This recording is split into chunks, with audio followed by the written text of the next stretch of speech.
Chapter 11. The Call Abroad. In the cool dark room of a house in Antioch, after the work of the day, Barnabas and Saul and some friends gathered for their evening meal.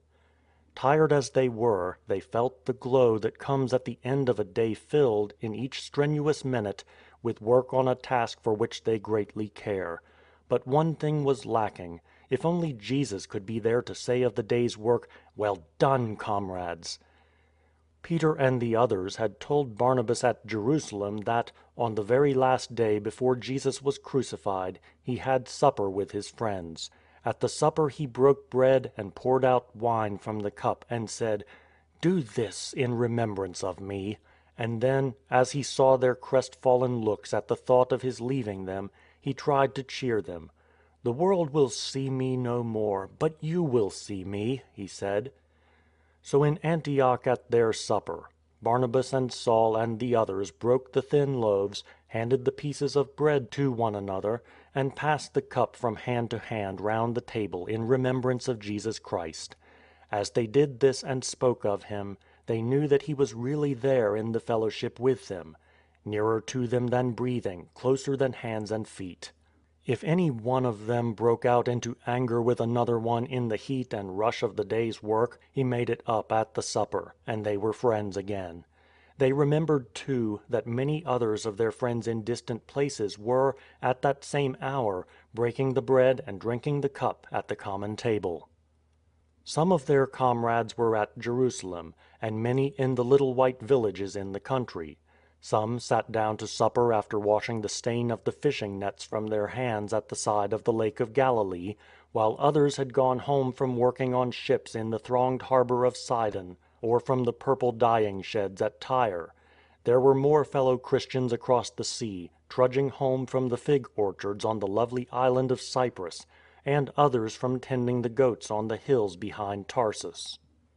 So Saul and Barnabas and the others at their supper in Antioch asked God for good to come to all these brethren wherever they were.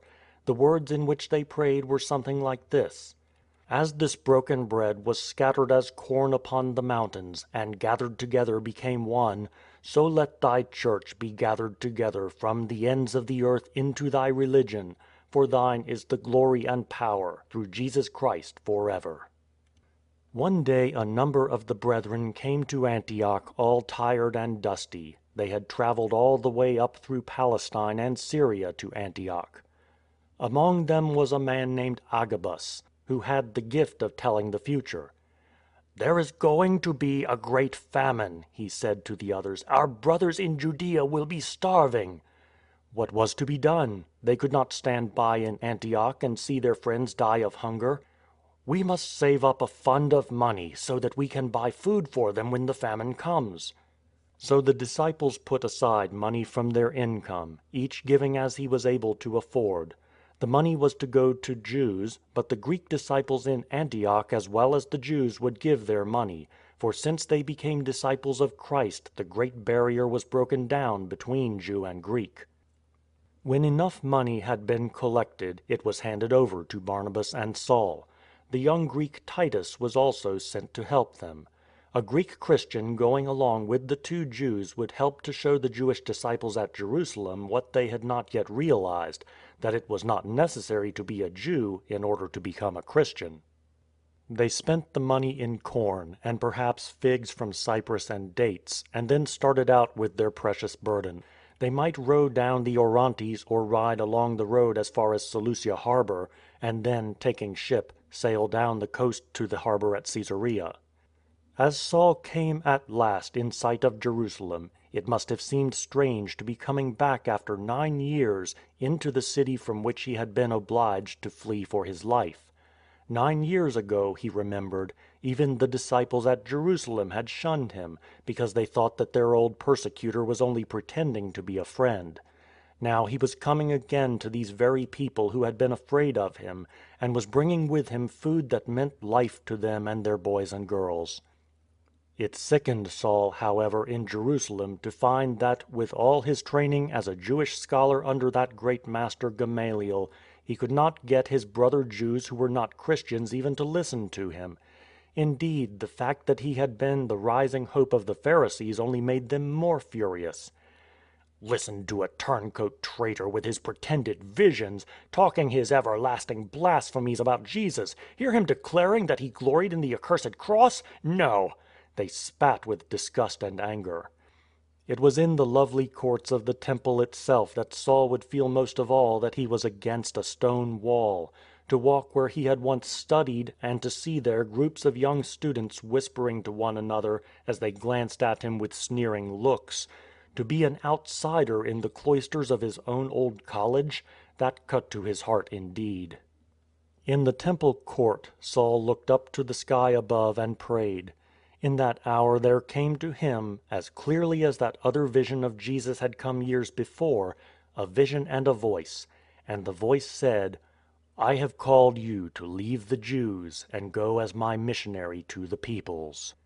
In Jerusalem Saul may well have stayed at the house of a relative of Barnabas named Mark, whose son John was eager to go out from Jerusalem into the wider world. So when they had finished their work of taking food to the famine-stricken people, young John started out with Barnabas and Saul on the journey back north to Antioch. John Mark was, in all likelihood, like his uncle Barnabas, a native of Cyprus. As they tramped their way northward, Saul and Barnabas would talk over that trance vision which Saul had had in the temple. The voice had said, "I have called you to go as my missionary to the peoples." To leave his own people, to go to others, where would it all lead? Saul and Barnabas would dream great dreams together as they talked, but none of their visions of the future was to be so wonderful as the great adventures they were really to meet.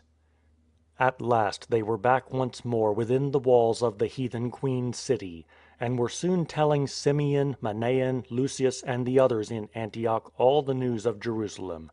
Saul told them of the voice that said he was to go to the other nations. As they talked together and then waited in silence, the Spirit within led them all to see that they must send some of their number right away to the far-off countries to spread the good news.